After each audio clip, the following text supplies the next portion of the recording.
How to record shows on Xumo in 2025. Okay, so I tried figuring out how to record shows on Xumo, and here's what you need to know. Xumo is more of a streaming and live TV platform, so it doesn't have a built-in DVR like traditional cable.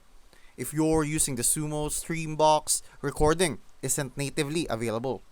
But some content can be rewatched on demand depending on the channel.